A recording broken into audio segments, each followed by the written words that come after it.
Hola, buenas tardes. Mi nombre es Laura Ishel Servín Ibáñez. Vamos a estar compartiendo el módulo de Estadística en Ciencias Sociales. Esta primera sesión vamos a estar revisando la presentación de la materia, el encuadre, en general la dinámica con la que se va a desarrollar la sesión, así como el primer tema, para que en el momento que nos encontremos de manera presencial, entonces podamos resolver las dudas que se generen de esta primera sesión, así como pues seguir revisando los temas consecutivos. Chicos, aquí les estoy presentando el objetivo terminar del curso. ¿Sí? Cuando nosotros finalicemos este curso, ustedes podrán reconocer la aplicación de la estadística en las ciencias sociales a fin de interpretar o elaborar estudios e investigaciones que permitan aplicar su conocimiento como trabajadores sociales. Básicamente lo que vamos a estar trabajando es cómo utilizar esta herramienta de la estadística dentro de las investigaciones que ustedes puedan realizar. Ahora bien, muchachos, ¿cómo se va a dar el trabajo durante las sesiones? Este generalmente o de manera regular va a iniciar indagando conocimientos previos de ustedes. A lo mejor quizá pude haber dejado alguna lectura, entonces llegaremos a rescatar eso que ustedes leyeron, o alguien sabe acerca del tema, entonces podrá estar colaborando y entonces abrir así la sesión. Posteriormente tendremos que desarrollar la clase. Yo voy a exponer algunos temas, se desarrollarán algunas dinámicas, siempre con la posibilidad de que ustedes estén interactuando en el desarrollo, ¿no? Interviniendo y poniendo ejemplos. Después de que viene esta parte de exponer el tema o de hacer alguna dinámica con el contenido que nos toca abordar, siempre habrá un espacio para la resolución de ejercicios, ¿sí? Entonces vemos el concepto, vemos la teoría y vemos cómo aplicar con ejercicios hipotéticos o reales.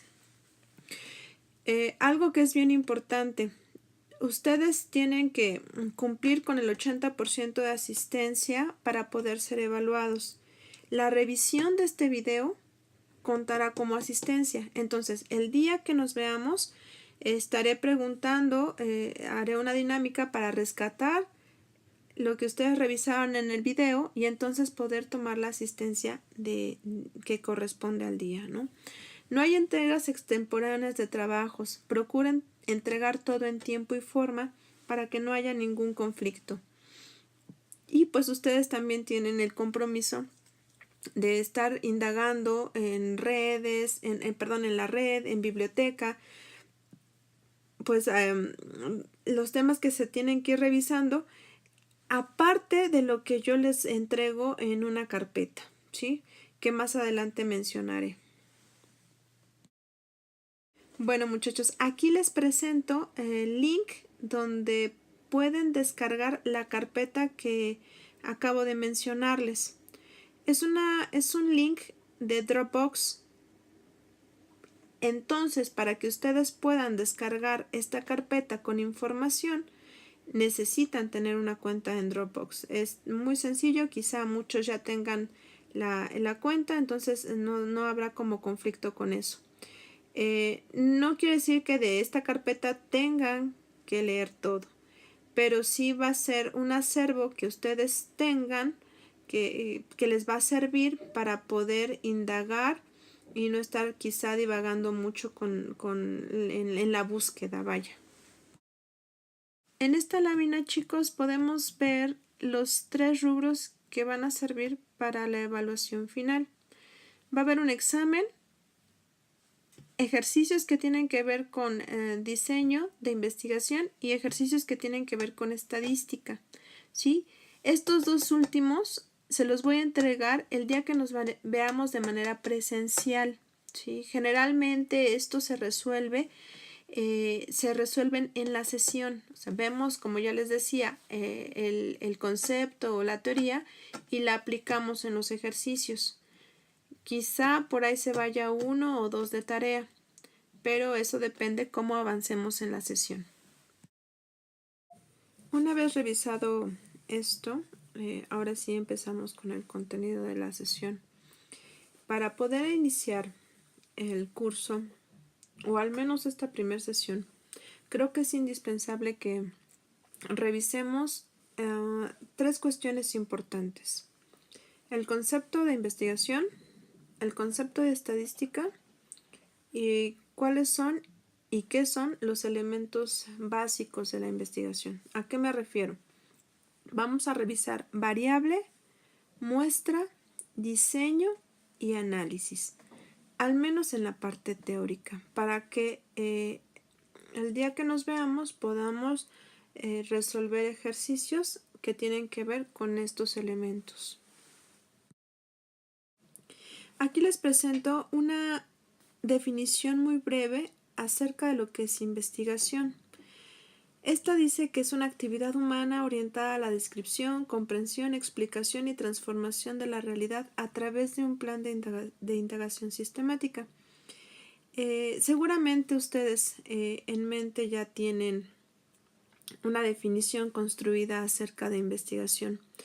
Es algo que llegando a sesión presencial podremos discutir de una manera más amplia, pero sí quiero que quede claro que la investigación es todo un proceso, es una serie de pasos que nos van a ayudar a llegar a un objetivo, ¿sí? Entonces, pero para poder llegar a ese objetivo nosotros debemos de estar en el entendido que hay muchos elementos que debemos de tomar en cuenta para poder llegar a un buen fin. Aquí les muestro los pasos del proceso de investigación. Quizá estos puedan variar de autor a autor, pero estos son los básicos. Podrán tener uno más, uno menos, pero estos nunca deben de faltar, ¿sí? Para poder iniciar este proceso de investigación, creo que es importante que nosotros antepongamos a este listado la observación. A partir de que nosotros observamos nuestro entorno, podemos identificar las problemáticas o necesidades que éste tiene. Una vez identificadas, nos podemos generar entonces una pregunta de investigación o un planteamiento del problema, ¿sí? Para el cual pues vamos a generar también un objetivo. Un objetivo que entonces también me va a llevar de la mano a hacer una revisión de la literatura, de la información existente, y entonces una vez que estoy informado acerca de lo que hay y de lo que no hay, de lo que voy a investigar, entonces poder formularme una hipótesis, ¿sí? La hipótesis es un supuesto, ¿sí? Es como dar una respuesta preliminar ante mi planteamiento del problema.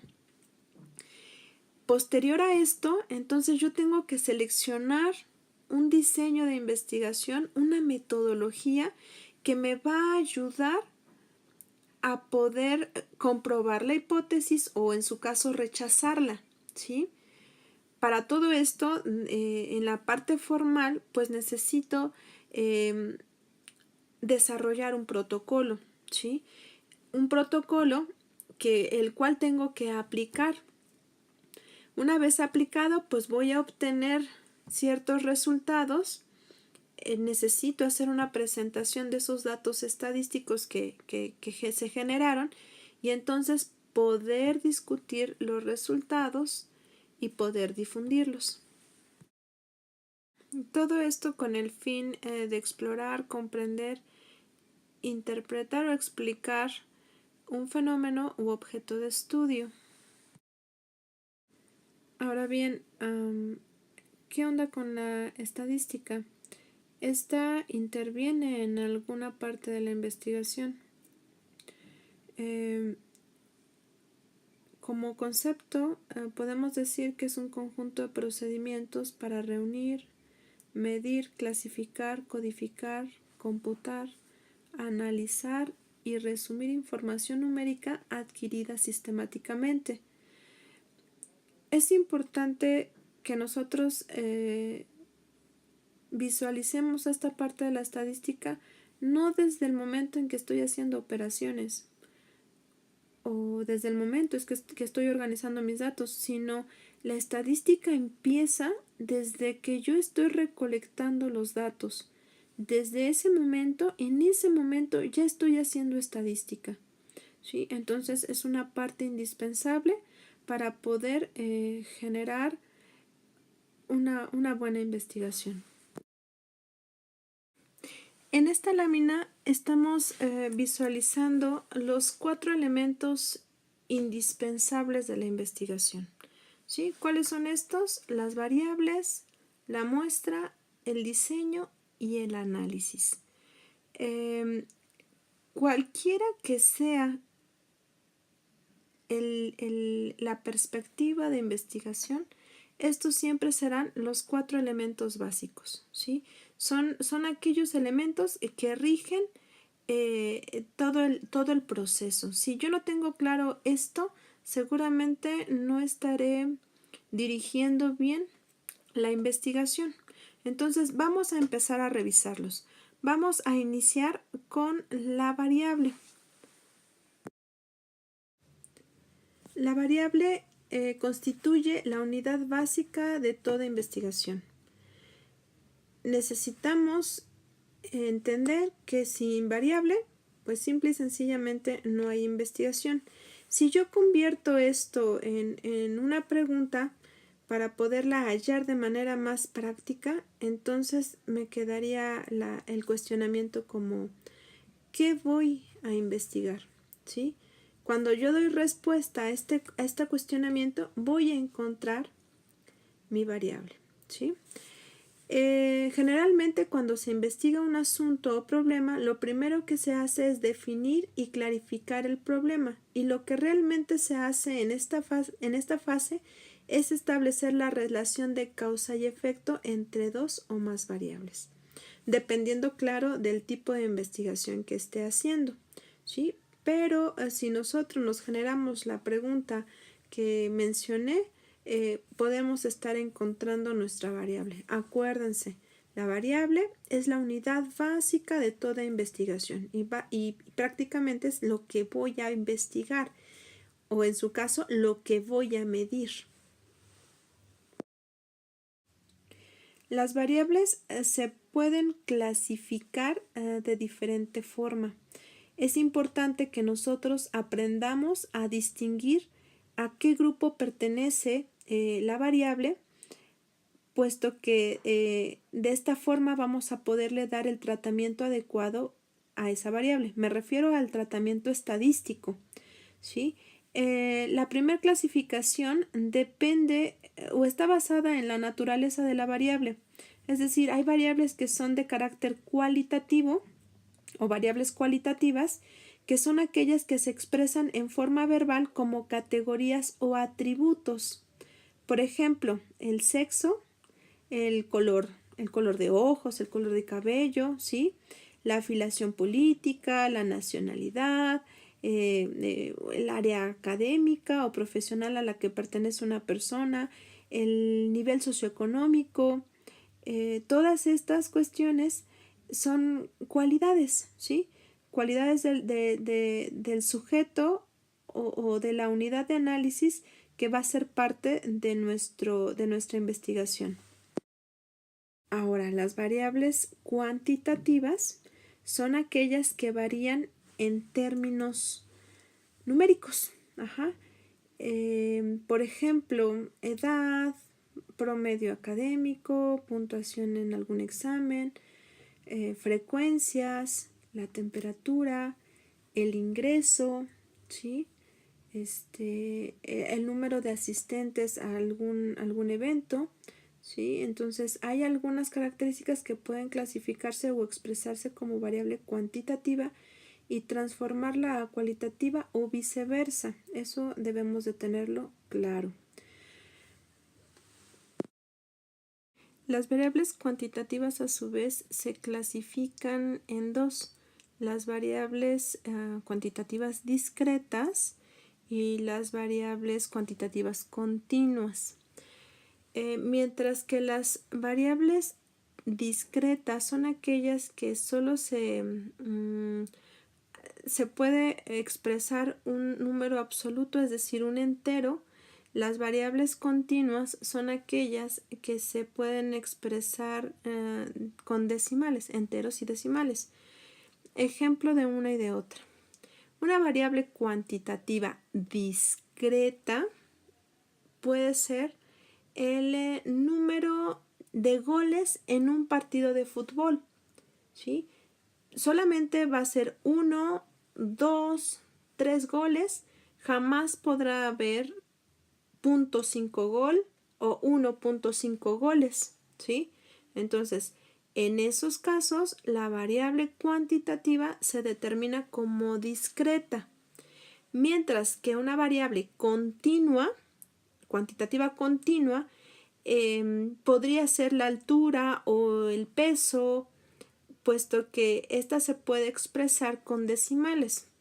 Por ejemplo, este sujeto pesa 56 kilos con 300 gramos o 56.3, o tiene una edad de 11.3 o una altura de 1.68. Entonces, a esta se le llama continua. ¿Por qué? Porque se puede expresar con decimales. Existe otro tipo de clasificación que depende de cómo las variables se relacionan dentro del proceso de investigación. Pueden ser variables independientes y dependientes, si estamos en esta sintonía de buscar relaciones. La variable independiente es aquella que es controlada o manipulada por el investigador y que siempre supone tendrá un efecto sobre otra variable. Y la variable dependiente es aquella variable que es susceptible a la medición, es decir, que ésta siempre se va a ver alterada por consecuencia del control de otra variable. ¿A qué variable me refiero? Pues a la variable independiente, porque siempre están en esta relación, siempre están relacionándose. Dicho en otras palabras, la variable independiente juega el papel de causa, mientras que la variable dependiente juega el papel de efecto. Si a mí en alguna investigación me pidiesen identificar una variable independiente y la dependiente, tendría que generarme dos cuestionamientos. Si quiero encontrar mi variable independiente, mi pregunta tendrá que ser: ¿qué está manipulando o controlando el investigador? Y si yo quiero ubicar mi variable dependiente, tendré que preguntarme qué quiere medir el investigador. ¿Sí? Puesto en un ejemplo, si yo estoy haciendo una investigación donde estoy relacionando la toma del desayuno y el rendimiento académico, entonces mi variable independiente ahí será la toma del desayuno y la variable dependiente será el desempeño académico, puesto que el desempeño académico depende de si toma o no el desayuno la unidad de análisis que estoy incluyendo en mi estudio. Por otro lado, siempre a la par de la variable independiente y dependiente, o de esta relación causa-efecto, van a existir otras fuentes de variación. A estas fuentes de variación se les llama variables extrañas, porque precisamente pues no son del interés del investigador, al menos en ese momento. Pero hay de dos tipos. Hay variables extrañas controladas por el investigador y variables extrañas no controladas o perturbadoras, ¿sí? Estas, si no se sabe que existen, entonces podríamos estar incurriendo en errores a la hora de interpretar nuestros resultados, porque podríamos estar atribuyéndole a la variable independiente un efecto que realmente no tiene, puesto que está entrando en juego una variable perturbadora que quizá podría ser la precursora de tal efecto y que yo no lo estoy tomando en cuenta. Solamente para concluir esta parte de las variables, vamos a hacer un resumen pequeño. Las variables se pueden clasificar de acuerdo a su naturaleza en variables cuantitativas y cualitativas. Las cuantitativas se subdividen en discretas y continuas. La otra clasificación que revisamos fue de acuerdo a su relación dentro del proceso de investigación. Esto es en variables independientes y dependientes, ¿sí? A esta clasificación que tiene que ver con relación, también le sumamos las variables extrañas, que pueden ser controladas por la por el investigador, o perturbadoras o no controladas, ¿sí? Tengan en cuenta que este primer elemento indispensable de la investigación es indispensable, puesto que va a ser el que va a ser sujeto a medición, ¿sí? La medición es el proceso mediante el cual se va a asignar un valor a algún atributo o característica de la unidad de análisis que estoy estudiando, obviamente bajo ciertas reglas o acuerdos claramente establecidos. La medición es fundamental para que nuestro juicio de valor y opinión sean bastante adecuados. Es importante que quede claro esta parte de las variables, porque en un análisis posterior, independiente a saber si mi variable es independiente o dependiente, o si es cuantitativa o cualitativa, se le van a sumar las escalas de medición. Es decir, yo tengo que ubicar estas variables, sean independientes o dependientes, en una escala de medición, ¿sí? Las escalas de medición me van a ayudar a trabajar mis datos una vez que están en la computadora y poderlos analizar de manera adecuada, ¿sí? Las escalas de medición son 4. Hay una escala nominal en la cual se clasifican las personas, eventos u objetos en categorías. Ejemplos, pues resulta que pueden ser las variables que nosotros anteriormente clasificamos como quali, ¿sí? Donde pueden ser alguna denominación religiosa, la afiliación política o partidista, la codificación en clasificación de objetos, movimientos literarios, el sexo, y con esta escala no se pueden hacer operaciones matemáticas. Es decir, cuando yo los estoy computando, si por ejemplo estoy manejando alguna cuestión de religión, yo a cada una de mis opciones le doy un número. Por ejemplo, católico 1, cristiano 2, mormón 3, ¿sí? Yo ya no necesito poner el atributo, es decir, católico, cristiano o mormón, sino nada más pongo 1, 2 y 3. Entonces yo a la máquina, a la computadora, le debo de decir que ese número solamente me está categorizando un atributo y entonces pertenece a una escala nominal.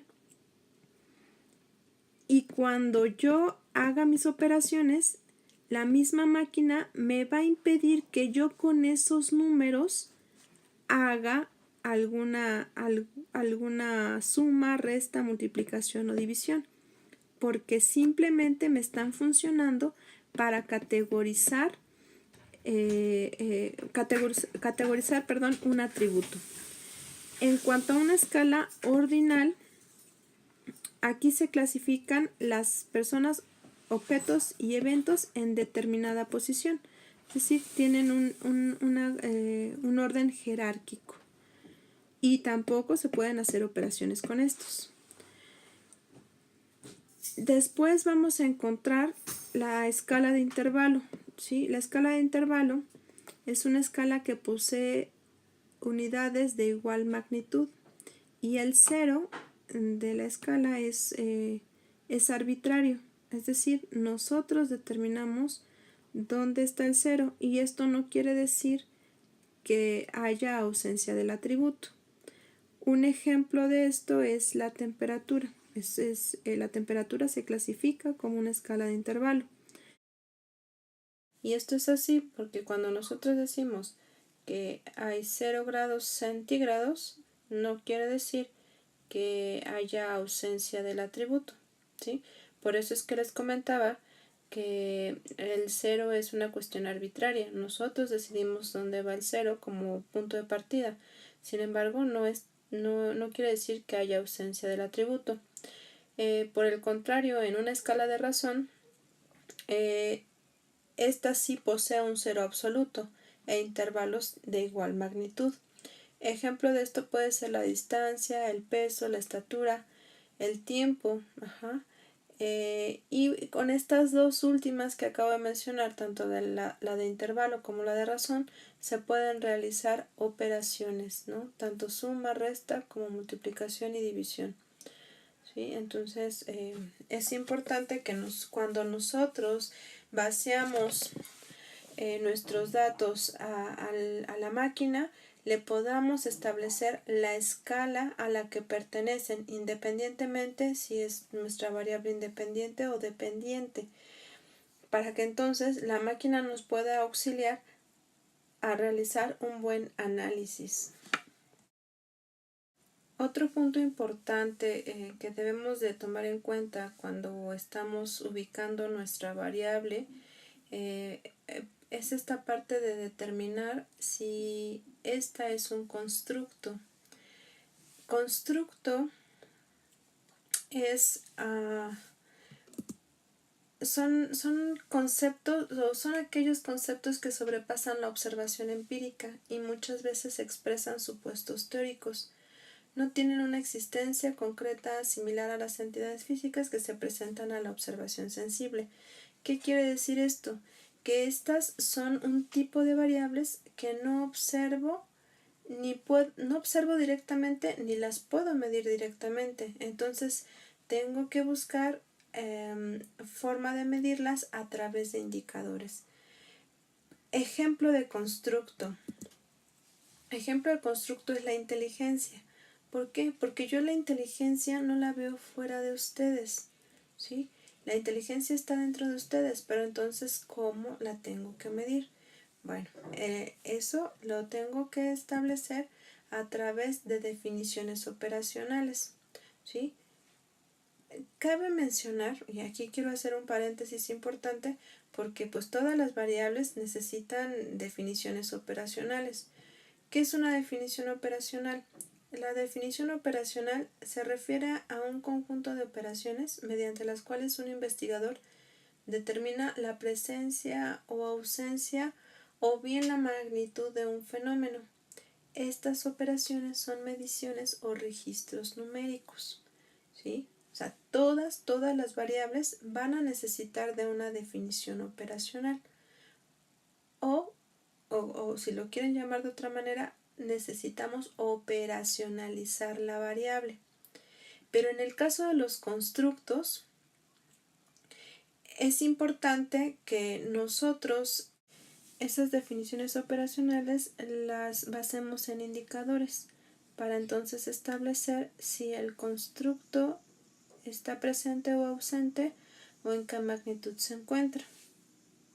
Continuando con el ejemplo que les daba hace un momentito, con respecto a la inteligencia y que mencionábamos que este era un constructo, su definición operacional, entonces serían estos test de inteligencia que ya existen, ¿no? Que justamente están basados en indicadores.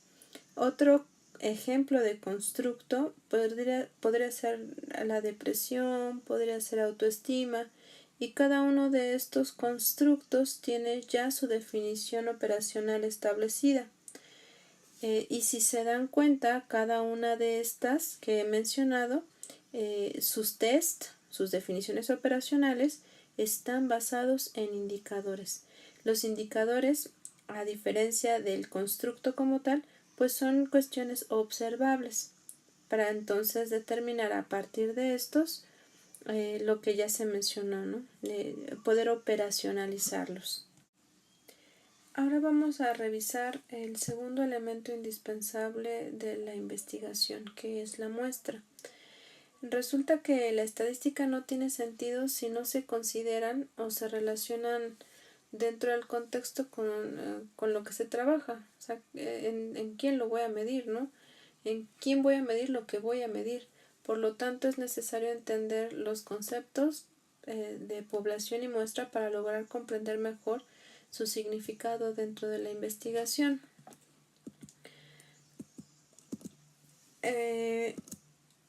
Población es el conjunto total de individuos, objetos o medidas que poseen algunas características comunes observables en un lugar y en un momento determinado. La población debe de tener ciertas características. Una de estas es la homogeneidad, es decir, que las unidades de análisis que formen parte de esta población deben de compartir las mismas características. Otra característica es el tiempo. ¿A qué se refiere esto? A que todas mis unidades de análisis deben de estar en un periodo de tiempo determinado, ¿sí? Otro sería el espacio, que se refiere al lugar de ubicación de la población, de las unidades de análisis, y la cantidad.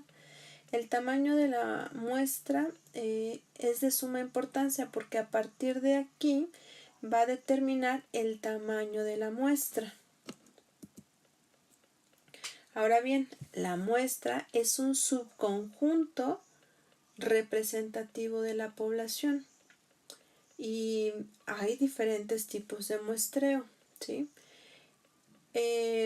Esto va a depender, el tipo de muestreo va a depender pues del recurso que uno tenga, el tiempo y las circunstancias. Las muestras pueden clasificarse de diferente manera. A grandes rasgos, el muestreo puede ser de tipo probabilístico y no probabilístico. ¿A qué se refiere cada uno? Cuando se establece que un muestreo es probabilístico es porque la muestra ha sido elegida de manera aleatoria, ¿sí? Esto va a brindarle a los resultados algo que denominamos validez externa. Validez externa es igual a poder extrapolar los resultados al resto de la población finita. ¿Esto por qué? Porque resulta que cuando nosotros hacemos un muestreo de tipo probabilístico, estamos asegurando la representatividad de la totalidad. El otro tipo de muestreo es el muestreo no probabilístico. El muestreo no probabilístico justamente pierde esta aleatoriedad y entonces más bien se hace de forma dirigida, ¿sí? En teoría, lo ideal sería que pudiésemos manejar muestreos probabilísticos en donde incluyamos quizá del 10 al 20% de la población total, para entonces establecer que es probabilístico, y obviamente esta selección debe de ser totalmente azarosa. En la cuestión no probabilística, los muestreos son mucho más pequeños, dirigidos y pierden justamente la validez externa. No hay validez externa en los muestreos no probabilísticos.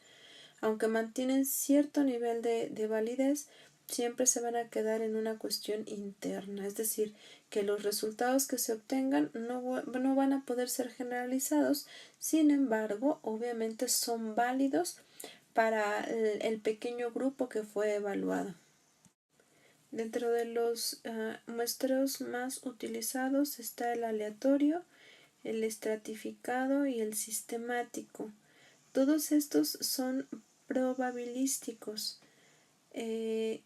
y tienen una característica que los diferencia, pero eso lo veremos un poco más adelante. A manera de ejemplificar esta cuestión de la muestra, aquí tenemos el esquemita, donde vemos en el círculo grande representando la población y el círculo más pequeñito pues la muestra, ¿no? Al seleccionar una muestra, lo que en realidad se hace es estudiar una parte o un subconjunto de la población, pero que la misma sea lo suficientemente representativa de la población para que luego puedan generalizarse los datos o los resultados con seguridad. Esto es en la teoría, ¿no? Si nosotros realizamos un muestreo de tipo no probabilístico, pues esto no se puede hacer.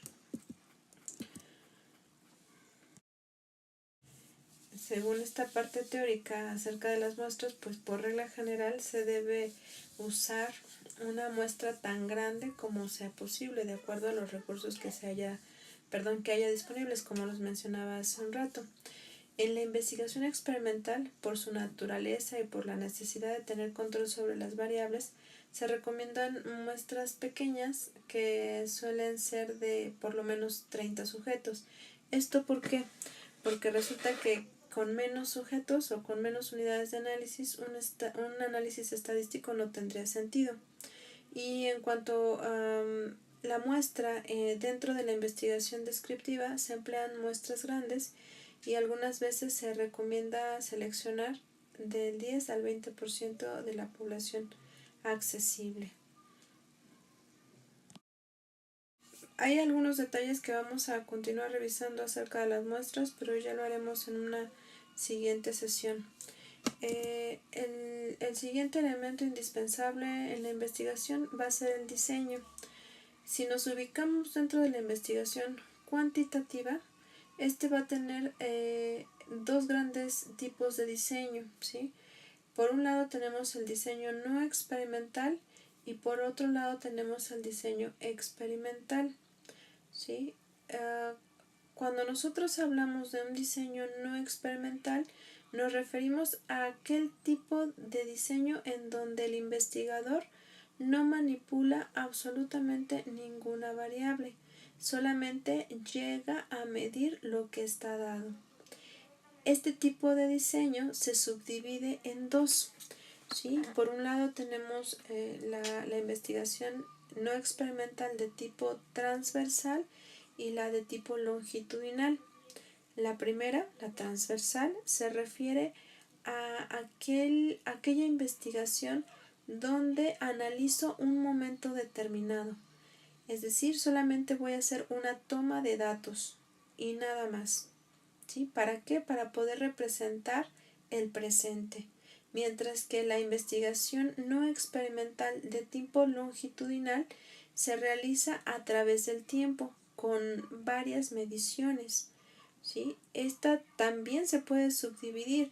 Hay aquellas investigaciones de carácter longitudinal que van del presente al pasado, que se les llama retrospectivas, y aquellas que van del presente hacia el futuro, que se les llama prospectivas. Cada una de estas tiene objetivos diferentes, sin embargo, en ninguno de estos dos grandes subtipos del diseño no experimental se manipulan variables, solamente, vuelvo a repetir, se mide lo que ya está dado, sin hacer alguna intervención por parte del investigador. Ahora, en el diseño experimental sí hay manipulación de la variable, de alguna variable, ¿sí? El investigador manipula esta para ejercer un efecto y poder medirlo, ¿sí? Estos diseños o este diseño se subdivide en dos grandes grupos, en el diseño experimental clásico y el diseño experimental simple. El diseño experimental clásico, como su nombre lo indica, está concebido desde la idea del experimento, como nos lo enseñaron quizá en la secundaria, ¿no? Donde tenemos dos muestras o dos grupos. A una muestra le aplicamos un estímulo, un tratamiento o una condición y al otro grupo que le llamamos control no le aplicamos el estímulo.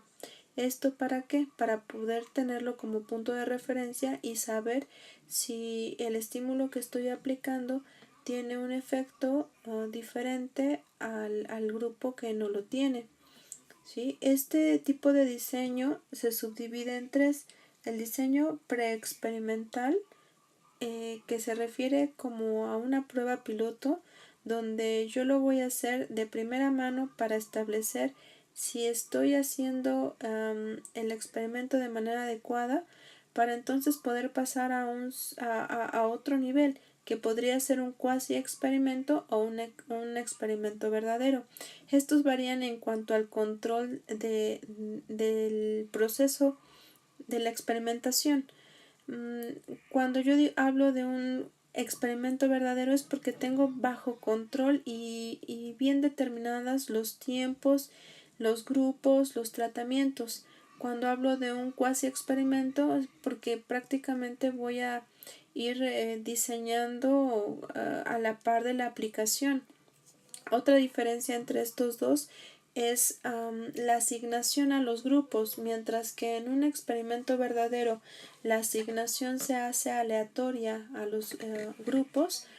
Es decir, yo no sé quién va a pertenecer al grupo control o quién va a pertenecer al grupo experimental. En el cuasi experimento, más bien esta asignación la hago de manera dirigida. O sea, yo, investigador, determino quién se va para qué grupo. ¿Sí? Si empezamos a ahondar más en esta circunstancia, vamos a ver que dentro de los cuasi experimentos y de los experimentos verdaderos todavía hay una subclasificación. ¿Sí? Todo esto está muy estructurado. En el caso de los diseños experimentales simples, en psicología principalmente se manejan cinco. Hay más, pero estos son los más utilizados. Tenemos los diseños de muestras independientes, los diseños de medidas repetidas, los diseños de pares igualados y los diseños de un solo participante y los diseños relacionados y no relacionados. Aquí les intento esquematizar esta parte del diseño experimental clásico. En un primer momento tenemos a una población determinada con ciertas características y entonces para que pueda hacer yo un diseño experimental clásico, los participantes deben de ser asignados de manera aleatoria a los dos grupos que debo de tener, es decir, al grupo experimental y al grupo control, ¿sí?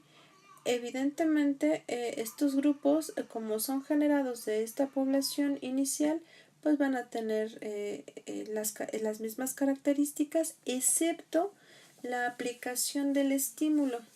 Al grupo experimental le voy a aplicar el estímulo o el tratamiento, que va a ser mi variable independiente, y al grupo control lo voy a dejar sin el tratamiento, ¿sí? Para poder después medir la variable dependiente. Ahora, en lo que se refiere a los diseños simples dentro de psicología, vamos a encontrar una clasificación. ¿Sí? Vamos a empezar por los diseños simples de muestras independientes. Este tipo de diseño es aquel en que cada condición de la variable independiente la experimenta solo un grupo de participantes. ¿A qué me refiero? Que se utiliza cuando se comparan dos muestras de una misma población obtenidas independientemente, es decir, de manera dirigida. Es por eso que se llega a igualar con un cuasi experimento. ¿Sí? Me voy a ir directamente al ejemplo para que puedan entenderlo. ¿Sí?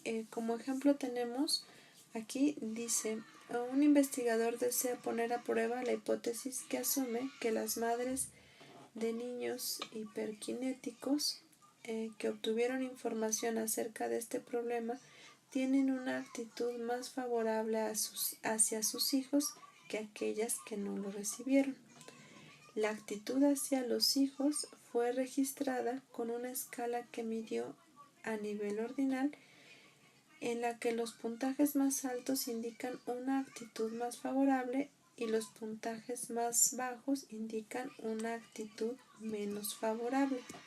Si se dan cuenta aquí en el ejemplo, podemos ver que la diferencia es que a unas recibieron el estímulo, que sería la información, y las otras no lo recibieron.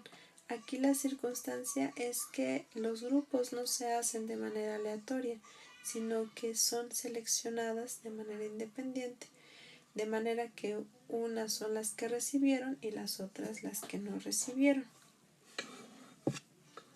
Otro tipo de diseño simple son las medidas repetidas. En este tipo de diseño, cada participante experimenta todos los niveles de la variable independiente. En un diseño simple de medidas repetidas se manipula una sola variable independiente y se trabaja con un solo grupo que recibe todos los tratamientos. Vamos a checar el ejemplo para que no haya problema. Fíjense, se decide estudiar si el tamaño de las sumas repercute en las estrategias de cálculo que se utilizan. Se seleccionan al azar 10 sujetos para participar en un experimento y se les presentan sumas de 3 tamaños: pequeño, mediano y grande. Los sujetos deben indicar el resultado de la suma. La variable dependiente es el tiempo de respuesta promedio por cada tipo de suma. Y aquí lo tenemos esquematizado. Tenemos al grupo, a un solo grupo, ¿sí? De 10 sujetos o 10 unidades de análisis. Aquí la variable independiente es el tamaño de la suma, ¿sí? Tenemos sumas pequeñas, sumas medianas y sumas grandes, ¿sí?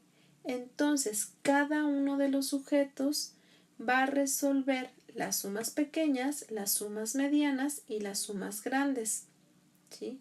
De esta forma se va a establecer la diferencia entre cada sujeto del mismo grupo y contra sí mismo. Este otro tipo de diseño simple se llama pares igualados. Este consiste en que cada participante en un grupo o condición se parea en una o más variables específicas con otro participante en otro grupo o condición. Es decir, aquí sí vamos a tener dos grupos, a diferencia que en el anterior, ¿sí? En donde se va a buscar que cada uno de los participantes que se encuentra en un grupo esté pareado, o sea, muy similar a otro participante que se encuentre en el otro grupo. Como ejemplo tenemos esta investigación en donde un investigador desea saber si la asistencia al jardín de niños tiene algún efecto sobre el establecimiento de relaciones afectivas en los adultos. Califica el establecimiento de este tipo de relación mediante láminas que representan diversas situaciones afectivas con adultos. Con este instrumento obtiene puntajes de 0 a 100. Un puntaje más alto representa una capacidad mayor de establecer una relación afectiva que un puntaje más bajo. Sin embargo, no está seguro de si su instrumento mide a nivel intervalar, es decir, no puede establecer la exactitud numérica entre las diferencias, pero sí puede clasificarlas en orden de tamaño absoluto. Para someter a prueba el efecto de su planteamiento, consigue 8 pares de gemelos idénticos como sujetos a participar. Al azar determina cuál de los miembros de un par de gemelos asistirá al jardín de niños y cuál permanecerá en casa. Cuando termina el periodo escolar, aplica su instrumento a los 16 niños para determinar el grado de establecimiento de relación afectiva con adultos en el total de los niños de la muestra. Es decir, en ambos, tanto en aquellos que fueron al jardín de niños como en aquellos que no fueron, se les aplica el instrumento de medición. Dense cuenta aquí cómo es que trata de parear lo más que se puede cada una de las unidades de análisis que pertenece a cada uno de los grupos. En este tipo de diseño llamado de un solo participante, como su nombre lo indica, se pone a prueba a una sola unidad de análisis en varios ensayos en todos los niveles de la variable independiente. Este tipo de diseño no justamente es que solo tengamos a un participante, también podemos tener a una cohorte, es decir, a un grupo que funcionará como unidad, ¿sale? Entonces, esta sola unidad será la que tendrá que pasar por todos los ensayos con nuestra variable independiente si es que ésta va variando en el proceso de experimentación. Este diseño es conocido como diseños relacionados. Tiene que ver con que las puntuaciones individuales de un sujetito se van a parear con las mismas puntuaciones pero en otra condición. Se parece mucho o se iguala muchas veces con lo que en el diseño experimental clásico se le conoce como diseño experimental de pretest y posttest, en donde en una primer medición al sujeto no se le aplica condición y se le somete a la medición para que en un segundo momento sea sometida o sea ejercida la manipulación y entonces podamos ver el efecto, sea medido y entonces poder compararlo contra sí mismo antes y después del tratamiento. Por lo general, el objetivo de este tipo de investigaciones es determinar si hubo un cambio en la variable dependiente, comparando el antes y el después, como ya había mencionado. Y bueno, chicos, con esto termino esta primera sesión. Sé que quizá pueden quedar muchísimas dudas, sin embargo las abordaremos en esa sesión presencial que tengamos, ¿sí? No se preocupen, vamos a ir resolviendo cada una de las dudas. Eso sí, les voy a pedir que cada uno de los contenidos que se mencionaron en el video sean revisados por ustedes en alguna de las referencias bibliográficas que les envío en la carpeta. Casi en cualquiera van a encontrar la temática que se abordó, o si gustan hacer una búsqueda en red también es válido para poder llegar a discutir esta presentación en la siguiente sesión. Nos vemos pronto. Linda semana.